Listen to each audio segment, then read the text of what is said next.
examina así, parte anterior, parte posterior, parte lateral. En el aparato respiratorio es así, anterior, posterior y la parte lateral.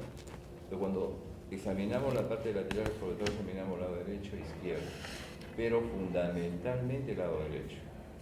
¿Por qué? ¿Alguien sabe? Por el lóbulo medio. Lóbulo medio, porque el lóbulo medio se proyecta ¿a dónde? Hacia adelante y a la parte lateral. Entonces podría suceder que el paciente tenga un síndrome del lóbulo medio o una patología del lóbulo medio. Y si yo coloco el estetoscopio acá o examino acá, ya no encuentro la sinología, se me pasa. Por eso hay que examinar la parte lateral y la parte anterior. Entonces no se olvide, sobre todo el lado derecho. En el lado izquierdo no pasa eso. Entonces podría, a veces por la rapidez uno deja de examinar la parte lateral. No dejar de examinar la parte lateral, no se olvide, ese es uno de los requisitos. Luego, me había olvidado la parte general, como la parte general lo hace inspección, palpación y percusión, voy a hacer la parte general. En la parte general es lo siguiente: examinar al paciente, dicen, donde haya mucha luz. No siempre ocurre en los servicios de neuro, que haya mucha luz. El paciente generalmente debe estar sentado, no siempre el paciente puede estar sentado, ¿no? Y en un lugar donde no haya mucho ruido. ¿Para qué? Para escuchar bien los ruidos. Parte anterior, parte posterior, parte lateral, sobre todo derecho. Luego hay que tener reparos anatómicos. Uno de los reparos anatómicos, por ejemplo, es el ángulo del pico, que se palpan ustedes acá, que sobresale. ¿Se palpan? ¿Se tocan? Toques, o no tiene ángulo. ¿No? Acá hay una cosa que sobresale, es el ángulo. Esto sirve como reparo anatómico. Si ustedes entran al ángulo de Luis así en esta forma, ¡pum!, ya están en el segundo espacio. Y bajan, y bajan, y bajan. Entonces sirve como reparo anatómico. También sirve como reparo anatómico este ángulo de acá, ¿ya? Como reparo anatómico. Y generalmente es agudo en la parte del aparato respiratorio, no es el ángulo de Charpy, por si acaso. Ustedes conocen para los fines de determinar qué tipo constitucional tiene el paciente, es el ángulo de Charpy. Bien, ¿qué otros reparos podrían haber? Las escápulas en la parte posterior, las escápulas, o también acá, la sexta o séptima cervical. ¿Cuál es esta que está? Que sobresale, ¿no? Séptima cervical. La séptima cervical. Es otro reparo anatómico. Son reparos para poder orientarse cuando uno hace el examen físico en general, el tórax, ¿ya? Bien. Entonces ya vamos a entrar llegando a cómo hacer la parte auscultatórica. Cuando yo respiro, si ustedes toman el aire, hay una parte que es inspiración y otra parte que es la expiración. Si yo tomo aire así, se van a dar cuenta cuando yo miro que forma parte de la infección, se van a dar cuenta que la expiración aparentemente parece más prolongada, pero son iguales. Son iguales. Pero cuando yo ausculto va a ser diferente. Por ejemplo, yo coloco el estetoscopio acá. Cuando yo tomo aire hay una inspiración y cuando boto el aire hay una expiración. Eso se llama murmullo vesicular. Coloco mi estetoscopio, siento los dos tiempos, es el murmullo vesicular. O sea, la entrada del aire y la salida del aire que produce un sonido. Entonces yo escucho el murmullo vesicular en la parte anterior, así miren, en esta forma. Unilateralmente, en la parte posterior también, y se compara, después se compara. Uno y otro, comparativo. Ustedes creo que deberían hacer todo. A veces cuando el médico tiene plática, pum, de frente, ¿no? Pero ustedes todo, porque están aprendiendo. Pero lo hacen unilateralmente y después comparativamente. Es muy bueno comparar, tanto en la parte anterior como en la parte posterior. Ahora, les voy a decir algo que es importante, que me parece que tiene que ver con la parte anatómica. Por ejemplo, en la parte posterior acá, en esta zona, la parte media, va a llegar la tráquea y se divide en dos bronquios. ¿El bronquio derecho cómo es? En relación al izquierdo. Más corto y más vertical. Y otra cosa que es bien importante, El grueso. Más grueso. O sea, el bronco que viene acá es más grueso. O sea, los sonidos en el tercio posterior, acá en el tercio posterior, van a ser más intensos que en el lado izquierdo. O sea, los sonidos vienen así, en esta forma. En la escápula,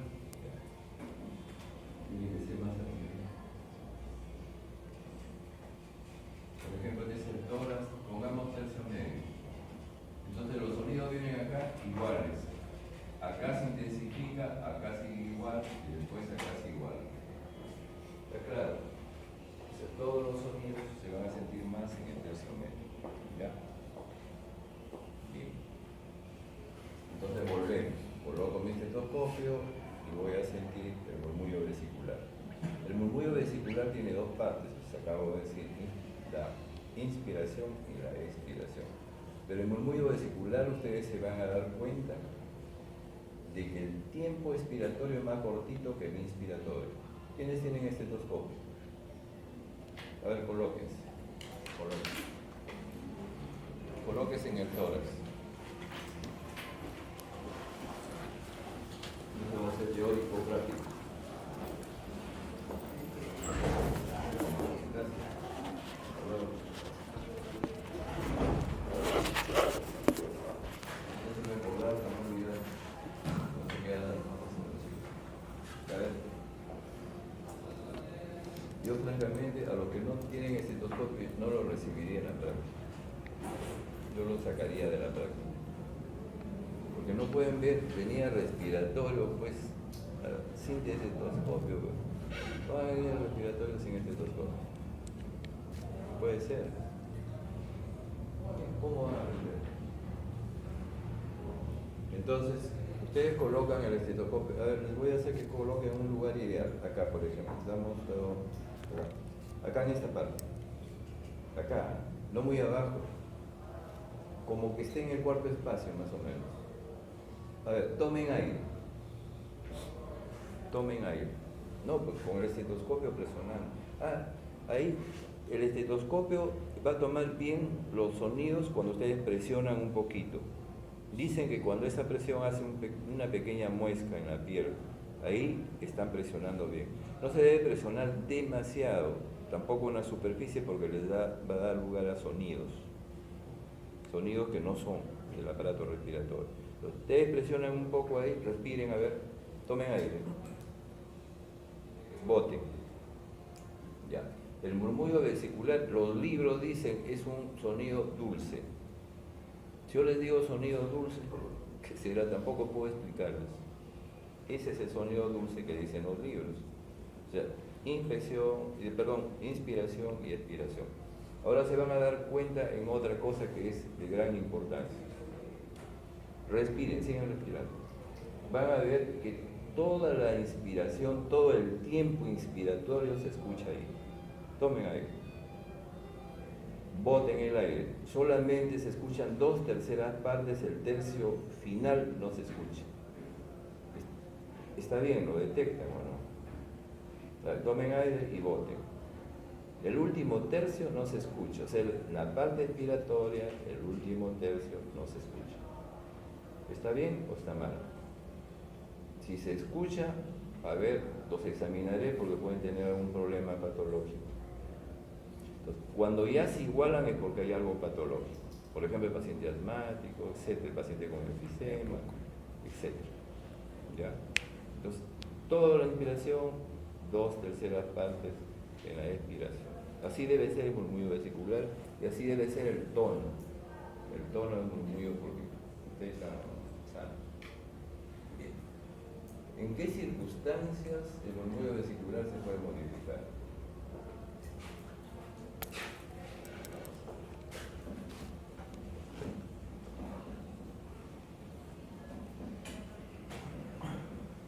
En ese caso, deben comprarse pues para tener siempre bueno para sus clases. La universidad les debe dar, no hay alternativa.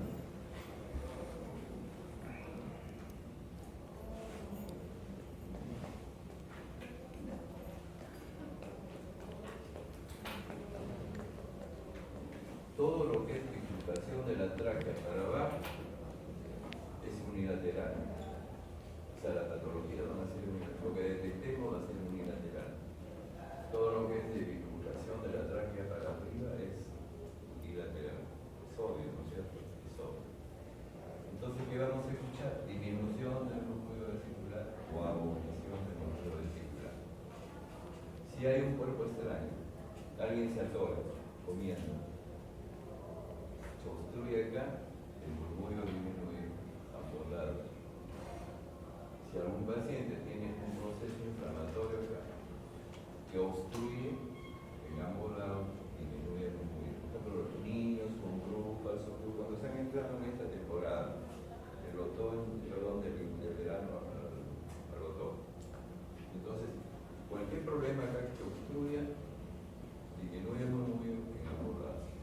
Ahora vamos descendiendo. Acá les voy a poner dos ejemplos.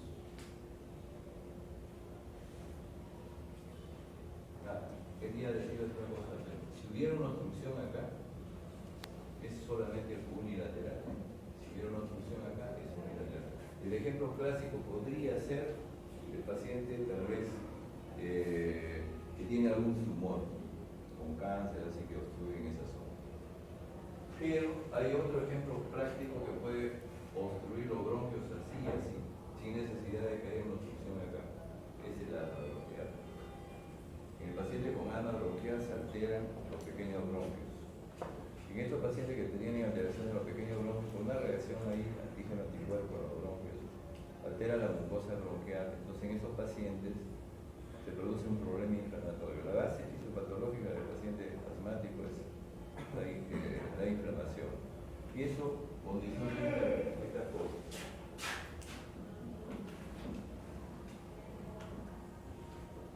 Se dematiza la mucosa, se hincha, mejor dicho, se dematiza.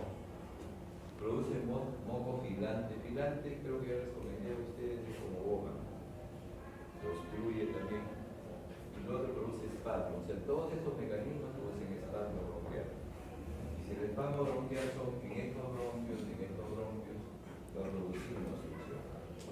¿Cierto? Pero para que altere el murmullo vesicular, esa obstrucción tiene que ser muy intensa. Solo será cuando el paciente tiene estado asmático. Ustedes en un paciente con asma, yo no estoy seguro de ustedes sufren de asma, le colocan el estetoscopio, no hay alteraciones del murmullo. No hay un compromiso muy marcado, pero el paciente con estado asmático está súper obstruido por este mecanismo en ambos lados. Y eso sí trae como consecuencia una disminución del murmullo vesicular. El paciente con estado asmático, que son 5% de pacientes que tienen asma bronquial, que hacen un síndrome así obstructivo difuso de la mucosa bronquial. Incluso esos pacientes, cuando uno le coloca el estetoscopio, no oye casi a veces nada, ni siquiera los sonidos agregados. Le dicen pulmón silencio.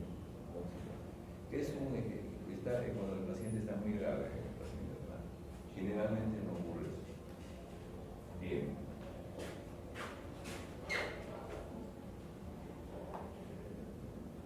¿En qué otras circunstancias el murmullo disminuye o está abolido? En esto.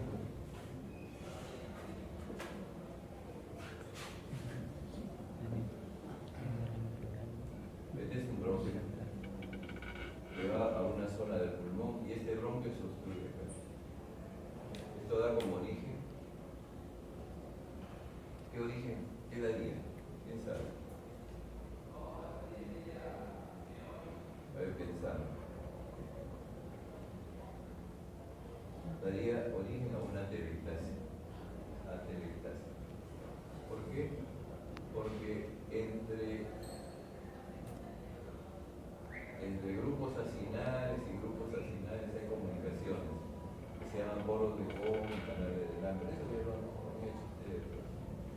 Entonces, como hay obstrucción acá, el aire que está acá se reabsorbe y produce lo que se llama atelectasia, que es una especie de colapso. Y como hay un colapso, se cierra esa parte sobre grupos acinales. Cuando ustedes colocan acá el estetoscopio, no hay sonido, no pasa, o sea, el aire, el murmullo vesicular no pasa. y el murmullo vesicular puede estar disminuido o abolido de acuerdo al grado de obstrucción que tenga el bronco.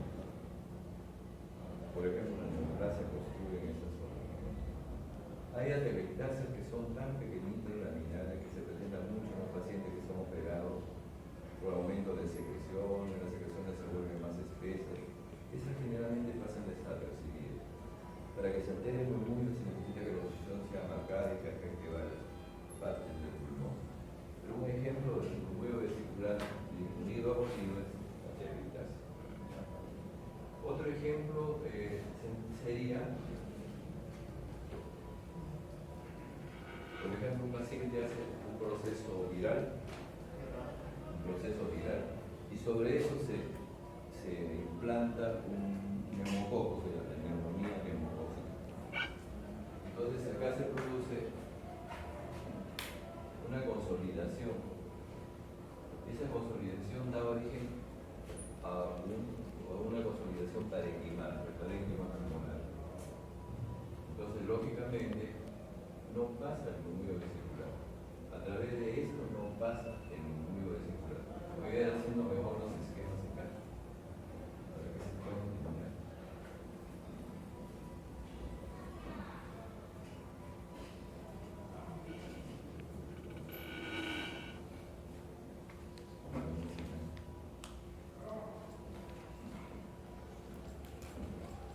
Esto es lo que les estoy diciendo. Acá hay un problema. Entonces ponen acá el estetoscopio y si hay una condensación no pasa. Si hay una atelectasia tampoco pasa, como ocurre en este caso. ¿Qué otras patologías pueden producir disminución del murmullo? La presencia de líquidos en la pleura. Derrame. Un derrame pleural. Correcto. O sea, yo coloco acá mi estetoscopio y no pasa el murmullo vesicular. ¿En qué otras circunstancias se les ocurre a ustedes?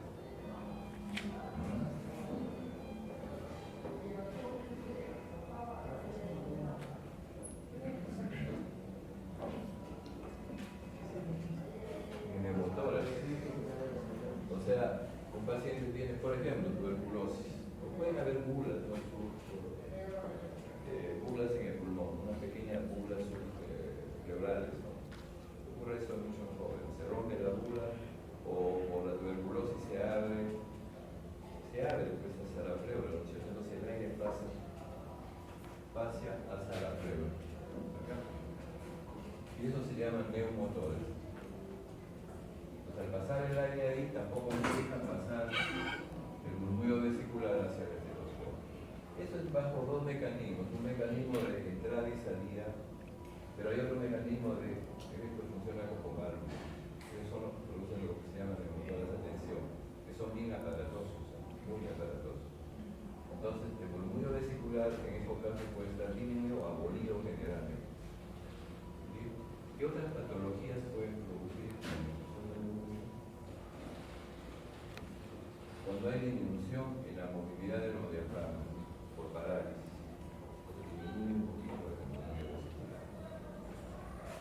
Todo lo contrario, en quienes el murmullo vesicular aumenta. En los niños le van a colocar el estetoscopio y se escucha el murmullo bastante acentuado. O cuando hay supresión.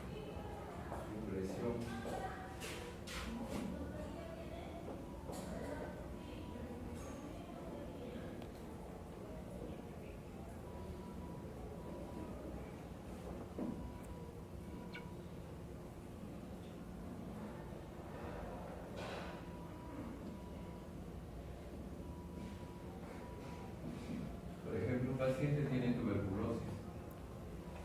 ¿Ya? En este pulmón, por ejemplo, tiene tuberculosis. Entonces, este pulmón sufre la presión. Se llama respiración supletoria. ¿Ya? Supletoria, porque sufre. Puede ser también en una parte del pulmón, ¿no? O sea, que la tuberculosis esté acá y esto suple la función de la parte del riñón. En esos casos, el murmullo vesicular puede estar aumentado. He tenido la oportunidad de verlos también en pacientes que a veces han tenido una tuberculosis muy acentuada, o sea, destruido casi todo el parénquima. Le colocan ahí el el estetoscopio y se siente el murmullo vesicular clarísimo, ¿no?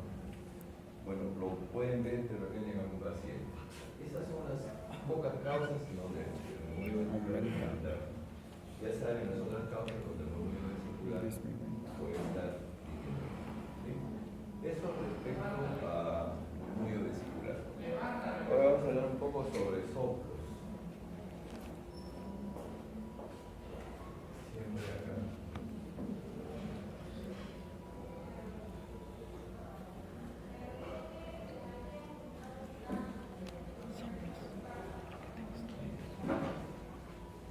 El soplo más frecuente es el soplo tubular. Hay 4 soplos que van a ustedes saber.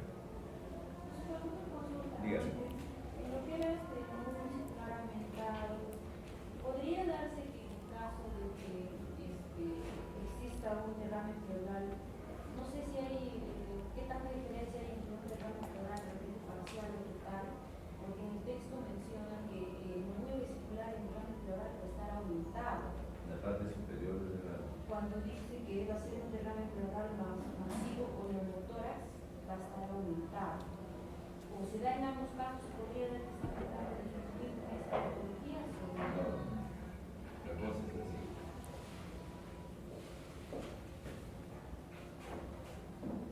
Este es el pulmón, este es el derrame.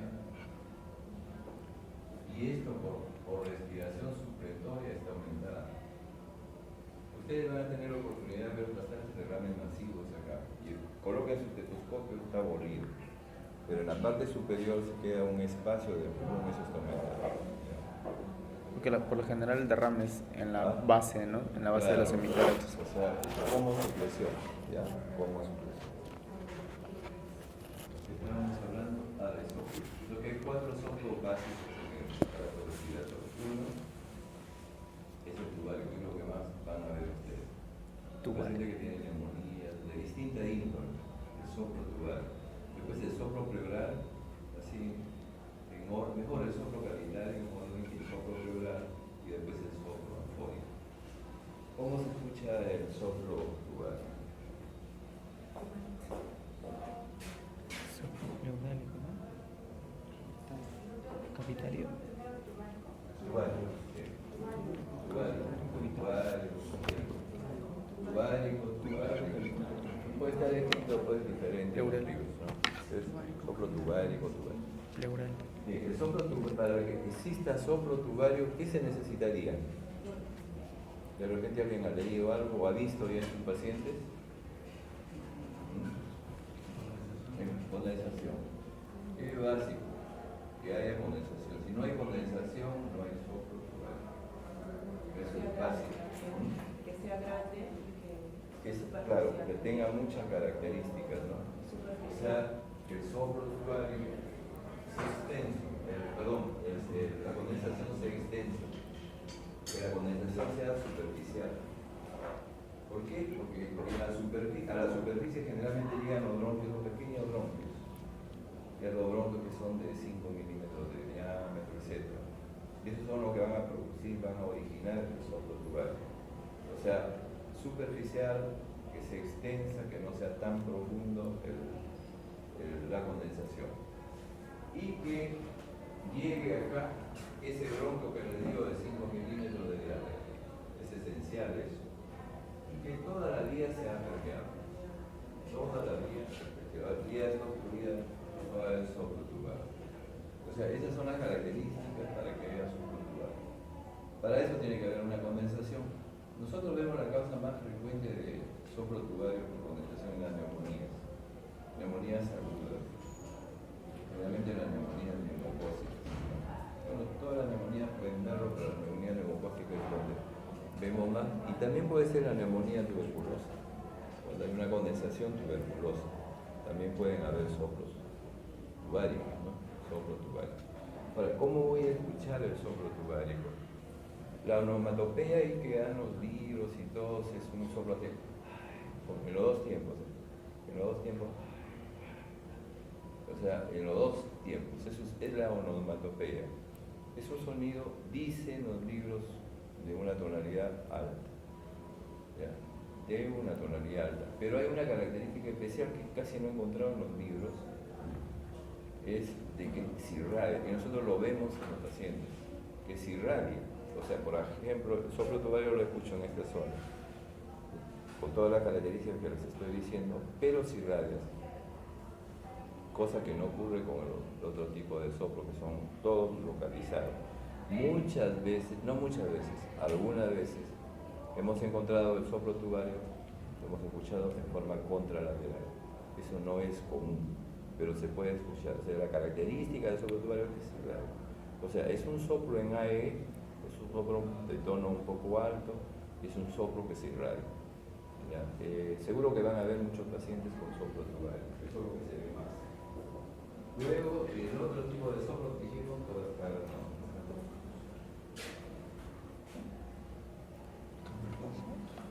¿Es cavitario? Lo mismo. Para que haya soplo cavernoso, ¿qué se necesita? ¿Cuál es el requisito básico para el soplo cavernoso? Que haya caverna. Si no hay una caverna, no hay soplo cavernoso, obviamente. Ahora, tiene requisitos, como dijo hace un rato la Luna también. Esta caverna debe ser de 4 a 6 centímetros de diámetro. Que a esta caverna llegue un bronquio de 4 milímetros y que la vía sea permeable. Y hay otro requisito básico también acá, que haya un tejido acá pericavitario, o sea, una consolidación alrededor de la caverna. O sea, en otras palabras, el murmullo vesicular llega acá, se modifica dentro de la caverna y después al salir también se modifica por el tejido pericavitario. Y eso es lo que va a dar origen al soplo cavernoso. Me había olvidado de decirles en el soplo cavitario cómo es en dos tiempos, inspiratorio y expiratorio. Es el soplo tubario. En el soplo cavernoso también es 2 tiempos, pero a predominio inspiratorio. ¿Cómo es el soplo cavernoso? Es un soplo, lo comparan con un soplo en ojo. O sea, ¿no es cierto? En esa forma. ¿Ustedes han escuchado las conchas de mar? ¿Lo han puesto a su oído? Así es el soplo cavernoso. Porque entra el aire, encuentra un medio dentro de la caverna con un tejido pericavitario y retumba ese murmullo vesicular y produce un sonido parecido a lo de las conchas de mar. Esa caverna también me había olvidado de decir, dentro de la caverna tiene que estar sin nada y que los bordes también sean lisos. O sea, tiene que tener bastantes requisitos para que se pueda producir soplo cavernoso. Por eso que el soplo cavernoso se encuentra en menor proporción que el tubario, que es más fácil de producirse, ¿no? Porque tiene menos requisitos. Bien, entonces habíamos dicho que para que haya soplo cavernoso tiene que haber una caverna. ¿Qué enfermedades producen con más frecuencia cavernas? ¿Ah? Debe ser. ¿La qué? Debe ser cavitario. La tuberculosis. O sea, la tuberculosis cavitaria. Eso es donde vamos a encontrar más, y acá en nuestro país somos unos tromes en esa enfermedad, ¿no? No somos unos tromes en saber sobre la tuberculosis. Pero los americanos saben más que nosotros de tuberculosis, teniendo menos tuberculosis ahí. Pero sí tenemos más tuberculosis en el país, ya saben, por la situación socioeconómica del país, sobre todo en determinados lugares del país. Uno de ellos es acá la Agustín. Bien, ¿qué otra patología podría producir una caverna que se les ocurre?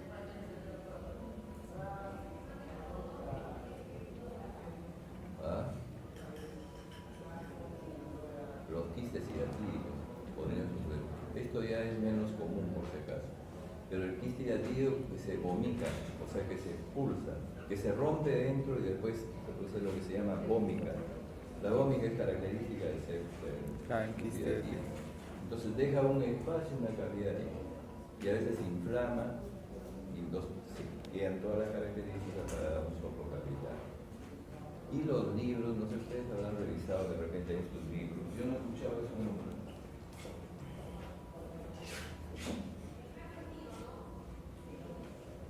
Hay una entidad que se llama bronquiectasis. Ya lo van a estudiar ustedes, está condicionado por una serie de Dentro de ella la tuberculosis. Y la tuberculosis deja mucho como secuela bronquiectasia, fibrosis y bronquiectasia. Entonces las bronquiectasias pueden ser así, ¿no? Saculares o pueden ser tubulares.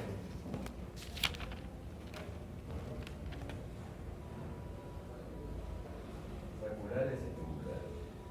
Esto es lo que se ve más. Entonces, como la bronquiectasia es casi una dilatación del bronquio, y ese bronquio suele inflamarse. Por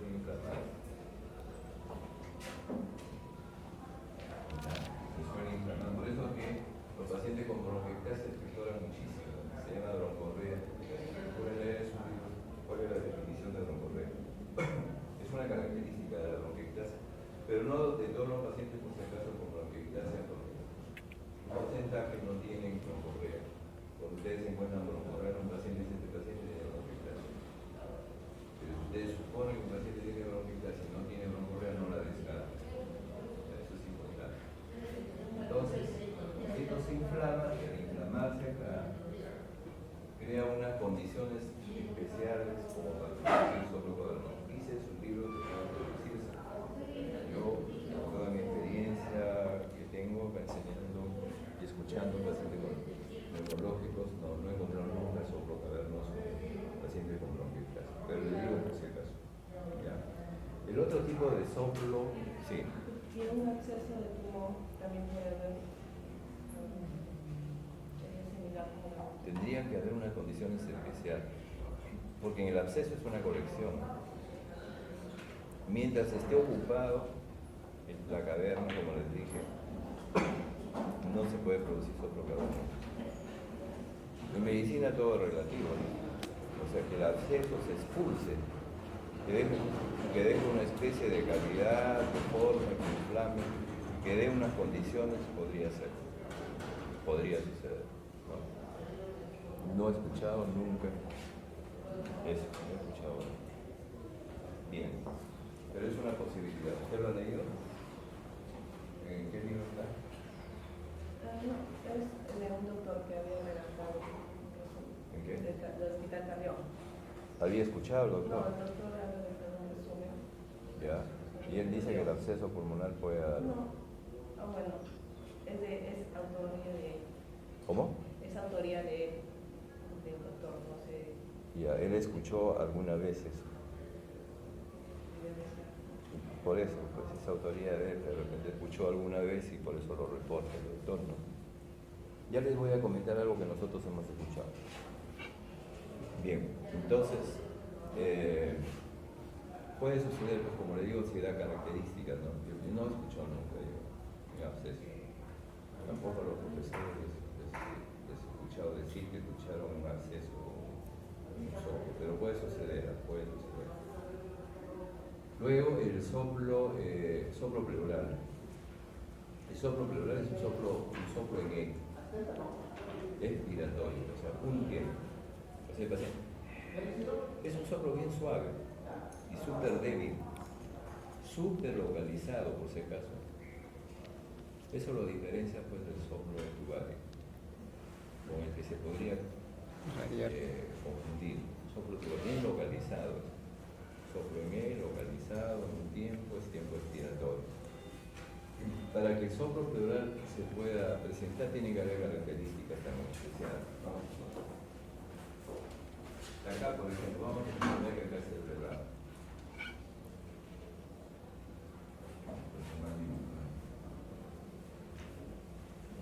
Suponemos que acá hay un bronquio.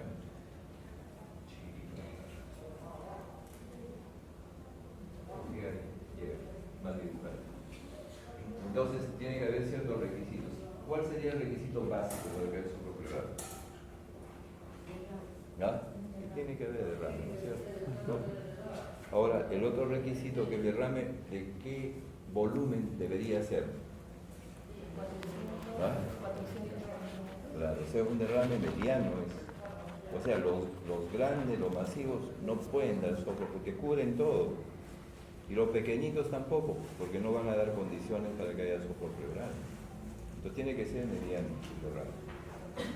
Y tiene que haber lo siguiente. No sé si está en los libros, a ver si está en el del profesor, que dice usted. Viene acá, tía de ella permeable, viene un bloque chiquitito de 4 milímetros, como siempre.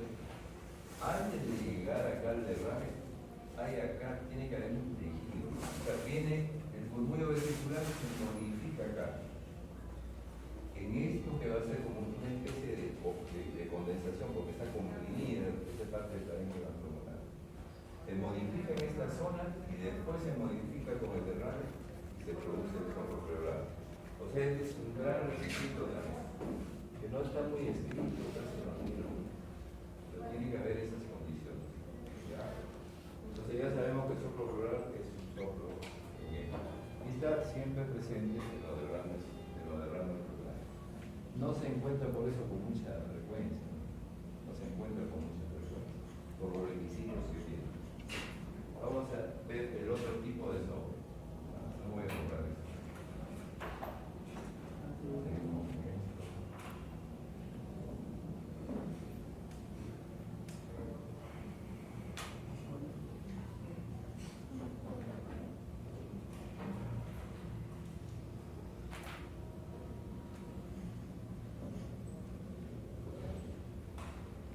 El soplo anfórico, ¿ya?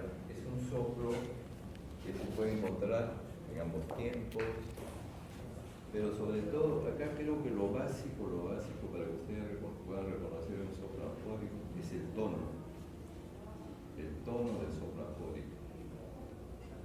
¿Ya? Es un soplo que tiene un sonido metálico. Eso es lo básico, creo, en el soplo anfórico.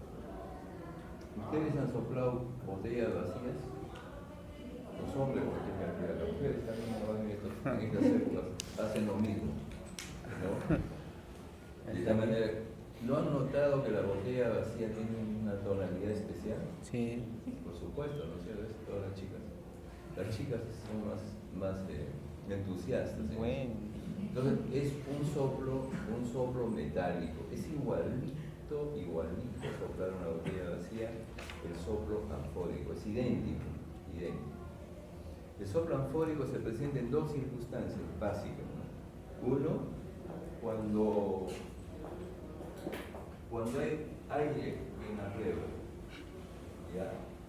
Cuando hay neumotórax, y especialmente dice cuando es atención. Puede encontrarse cualquier neumotórax, pero sobre todo cuando es atención de neumotórax. Ahí está el soplo anfórico. Y después la otra circunstancia es acá, cuando hay una caverna, con todas las características para el soplo cavital. La única diferencia es que el diámetro debe ser más de 6 centímetros. Generalmente es 8 centímetros. Tiene que haber más diámetro para el soplo anfórico. Y después ya se puede presentar en algo que sí, eso sí forma parte de mi experiencia. Que de repente esté en algún libro, sí, pero yo lo he escuchado. Cuando hay bronquiectasis. Una vez lo he escuchado en mi vida, justo con un grupo de ustedes, lo hemos escuchado. Yo los llevé justamente para que escuchen, porque de repente nunca habían escuchado más en su vida. O sea, en bronquiectasias, la bronquiectasia puede ser en grande, puede reunir todos los requisitos y puede dar origen a un soplo anfórico. Eso no es común. Yo ya les he dicho que en medicina nosotros siempre vamos a pensar en función de lo frecuente, no de lo frecuente. Pero sí pueden encontrar en alguna vez de repente en una bronquiectasia, y no tienen que pensar mucho, ¿no? Una bronquiectasia soplo anfórico. La bronquiectasia lo que se está condicionando es la bronquiectasia de tipo celular. Entonces ya saben los 4 tipos de soplos que van a buscar. Hay algunos que no los van a escuchar según la explotación, pero lo que van a escuchar más son los soplos en los pacientes que tienen soplos duales.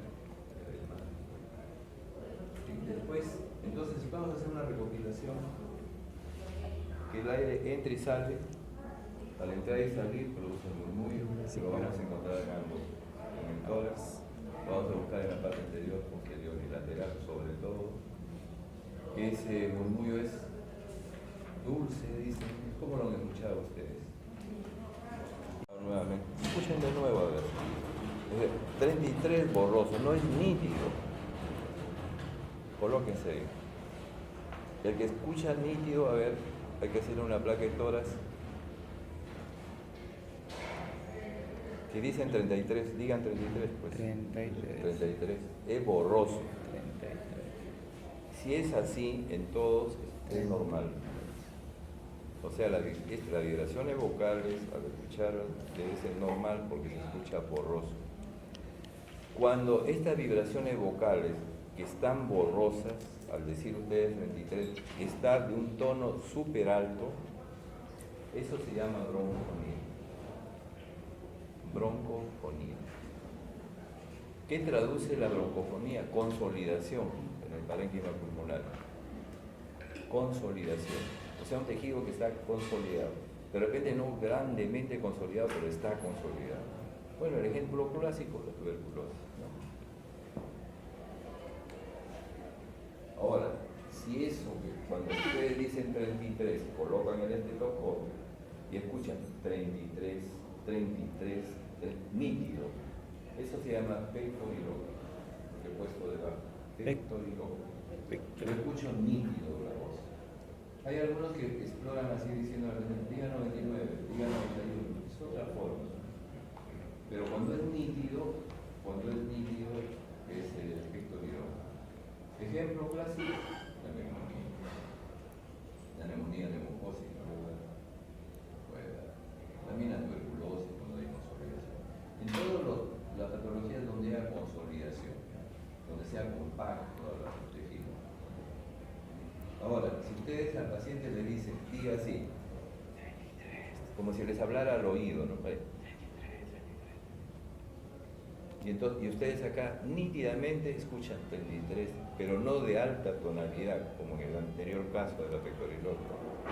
Escuchan nítido, pero no con tono alto. Eso se llama pectoriloquia áfona. ¿Pectoriloquio? Áfona. Bueno.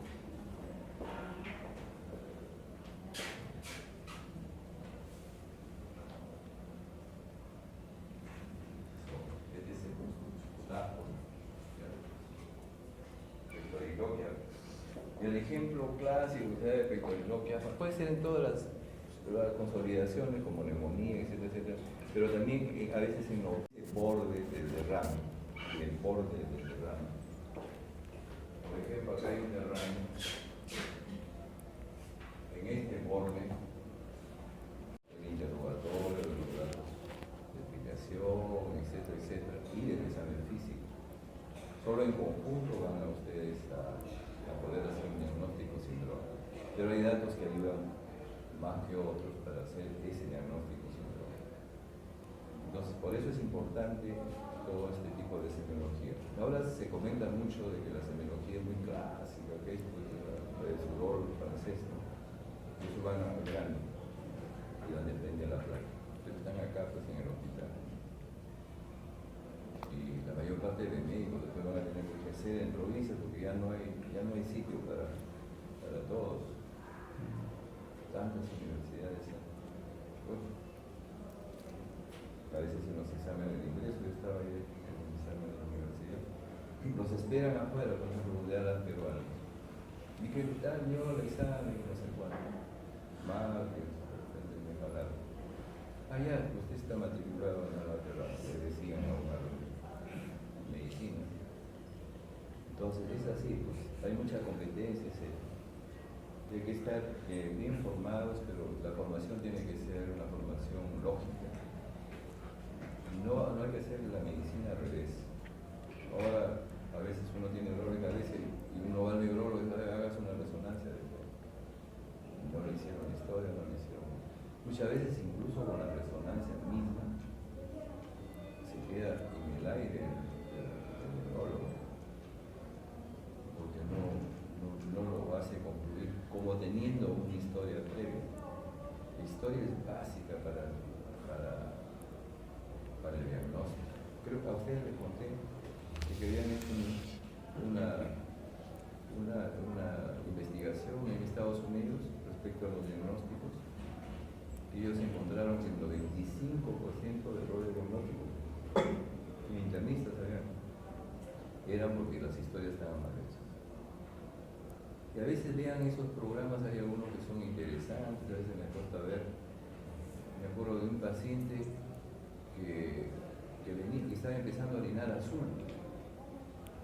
Se empezaron a revisar, etc. Hasta le inventaron un poco de fiebre y todo. Y se hospitalizó en un hospital de Estados Unidos, donde nosotros pensamos que la medicina está súper avanzada. Y es cierto que está súper avanzada.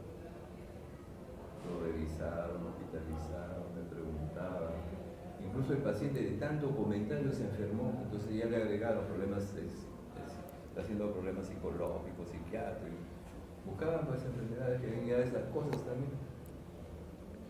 Y un médico súper minucioso empieza a hacer una historia muy puntual y averigua de que este señor había ido a una fiesta y habían estado en una parranda con chicas, con todo.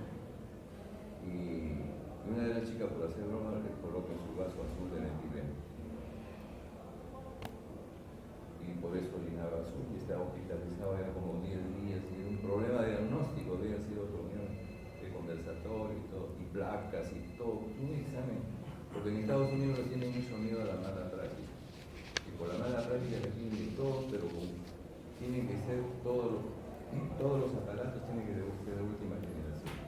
Porque si no, los juicios lo gana el paciente, o los abogados, sobre todo el paciente. Entonces, gastaron un mundo de plata en una historia clínica mal hecha.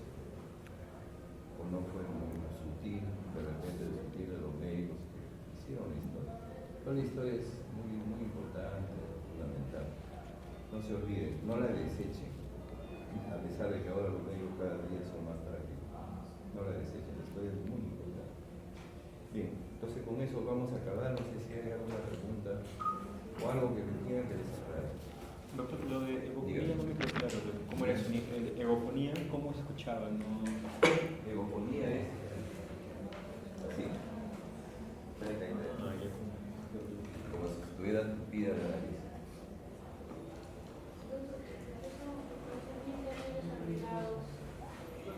Ruidos agregados. Como no estaba hablando, me han olvidado. Gracias por la información. Sí, son ruidos agregados. Vamos a ver. Tiene razón. Está golpeando.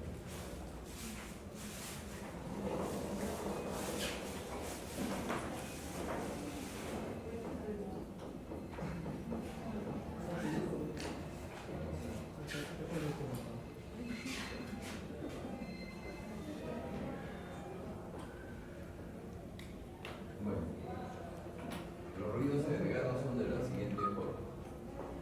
Hay ruidos que están catalogados como ruidos secos y otros ruidos húmedos. Generalmente los ruidos húmedos los consideran pues, el crepitante, sucrepitantes, y después los demás son ruidos secos.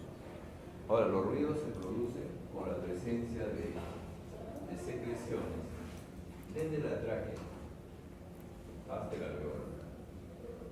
Presencia de secreciones. Hay un problema inflamatorio de secreciones y produce sonidos. Hay ruidos traqueales que se llaman roncos, los roncos. Estos ruidos traqueales son súper gruesos, los ruidos traqueales. Cuando hay problemas inflamatorios, traqueitis, por ejemplo. Las traqueitis. Los roncos también se pueden producir en los bronquios grandes. En los bronquios grandes, cuando hay problemas inflamatorios de los bronquios. Y cuando se va más hacia abajo, ya esto, cuando hay problema inflamatorio, se puede producir un sonido que se llama así, sucrepitante.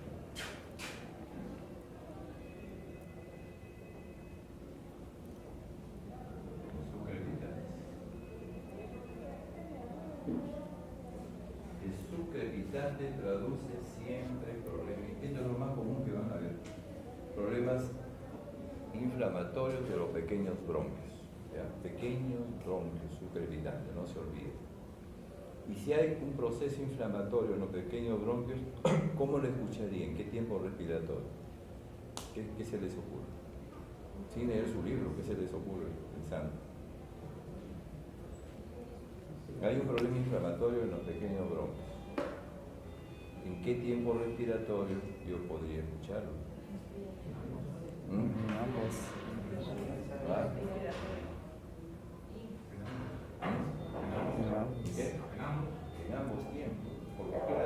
problema inflamatorio y hay secreción, respiro se mueve, expiro se mueve. O sea, el sucrepitante se caracteriza porque es 2 tiempos respiratorios. Ahora, ¿con qué puedo compararlo? Con el sonido ahí del oxígeno. El burbujeo del oxígeno es igualito al sucrepitante. Ahora, si usted lee en su libro texto de Suros, en Suros dice, sucrepitantes de gran burbuja, sucrepitantes de mediana, sucrepitantes de pequeña burbuja. Significa que sucrepitantes de gran burbuja de los grandes bronquios, de mediana burbuja de los medianos bronquios y de la pequeña burbuja de los pequeños bronquios. Para mí no tiene importancia. ¿Por qué me interesa a mí cuando yo coloco el estetoscopio en un paciente? Saber solo qué es sucrepitante. Y punto. ¿Y el sucrepitante qué me va a decir? Que hay una inflamación en el bronquio que puede ser infecciosa. Yo voy a decir, este paciente tiene bronquitis. Eso es lo importante. Si yo diferencio ya la pequeña burbuja, todo va a ser igual, el diagnóstico no va a cambiar y el tratamiento también no se modifica. ¿Qué?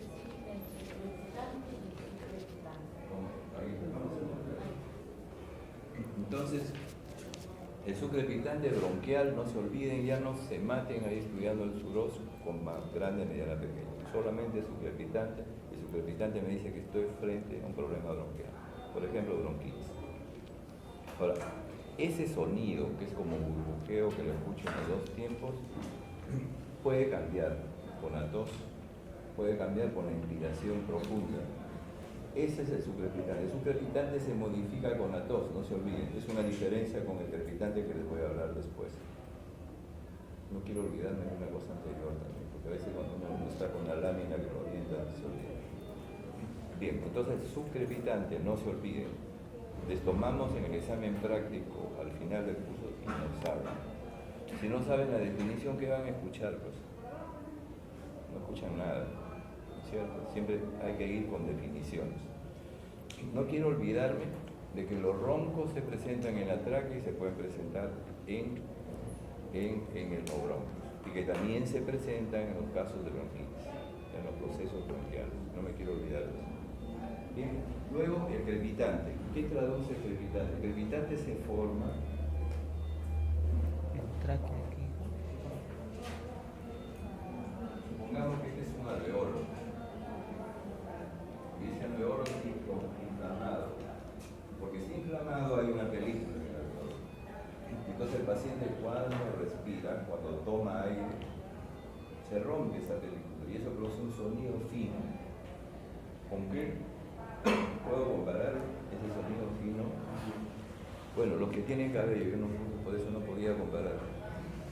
Los que tienen cabello, a ver, estrújense el cabello en el oído. ¿Ya? Estrújense el cabello, es finito, así es fino. El sucrepitante es grueso. El crepitante es finito. Y entonces se escucha en inspiración, pero miren esto que es bien importante, final de inspiración. Final de inspiración. Sucrepitante todo el tiempo expiratorio. Puede estar en un tiempo también a veces el sucrepitante, por si acaso. Ahí hace confundir con el crepitante. Pero el crepitante es finito, el otro es grueso. El crepitante no cambia con la tos. El sucrepitante sí cambia con la tos. Y eso permite diferenciar. ¿Ya? Pero no se olviden, crepitante, inspiración final, fino, como estrujar el cabello. ¿Qué otro sonido ahí puede haber? El frote pleural. Para que exista frote pleural es necesario que las pleura se froten. ¿Ya? El mismo nombre lo dice. O sea, cuando hay problemas inflamatorios de la pleura, se produce el frote pleural. ¿Dónde están más contiguos las hojas pleurales? ¿En qué parte del tórax? Eso lo saben ustedes por anatomía. ¿Dónde? ¿Dónde casi se unen?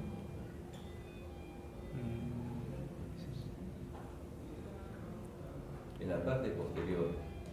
Acá, en la parte posterior, como que llegando a la columna. O sea, no busquen frote pleural, por favor, acá. No digan, doctor, encontré un frote pleural. No va acá, porque ahí no se frotan las pleuras. Se frotan en esta zona y se vuelven contiguas y cuando se inflaman empiezan a rozar. Siempre tiene que haber una inflamación de la pleura. La inflamación de la pleura se llama, ¿qué se llama? Pleuritis. ¿Cierto? O sea, tiene que haber pleuritis. Por eso que en los derrames pleurales, generalmente, porque hablamos de lo más frecuente, generalmente en los derrames pleurales se escucha el frote pleural al comienzo o al final del derrame. Porque ahí es cuando puede rozarse la pleura. ¿Ya? Eso es importante. Ahora, ¿cómo se compara? ¿Alguien ha leído? Los que leen sus libros. Se compara cuando uno frota un cuero, uno rasca un cuero, así es el sonido del frote pleural. Está en los dos tiempos respiratorios. Pero como está en los dos tiempos, uno se puede confundir con quién. Con el subcrepitante. ¿Con Subcrepitante. quién? Subcrepitante. Correcto. ¿Cómo lo diferencio? Ya pueden deducir. Con el sonido. El sonido. ¿Ah? Con la tos. Ah, también. Si el paciente tose, ¿qué pasa con el subcrepitante? Se modifica. El frote pleural no se modifica. Claro, el sonido es diferente también, por supuesto. Pongamos que ese frote pleural yo lo encuentro en un solo tiempo. ¿Con quién lo confundo? Crepitante. Con el crepitante, ¿no es cierto? ¿Cómo lo diferencio? No saben. Porque lógico, el crepitante tampoco se modifica con la tos. Entonces hay una maniobra.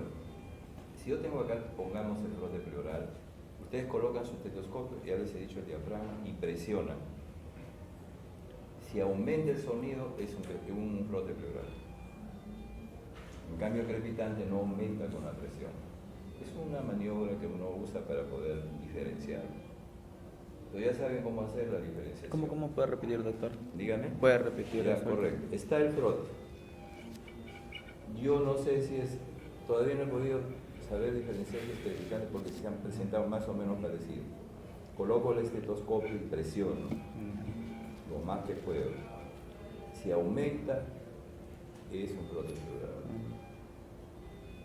Eso sirve para diferenciar ambos. Entonces me había olvidado pues de esa parte, y gracias por hacerme recordar. El problema es de que la laminita siempre hace recordar las partes para hacer razón. De esta manera se hemos dicho todo. Bien, ¿alguna pregunta que quieren hacer? Entonces esto hay que aplicarlo en sus pacientes. Ya mañana seguro va a ser solución. Doctor, es la lista de... Gracias. ya.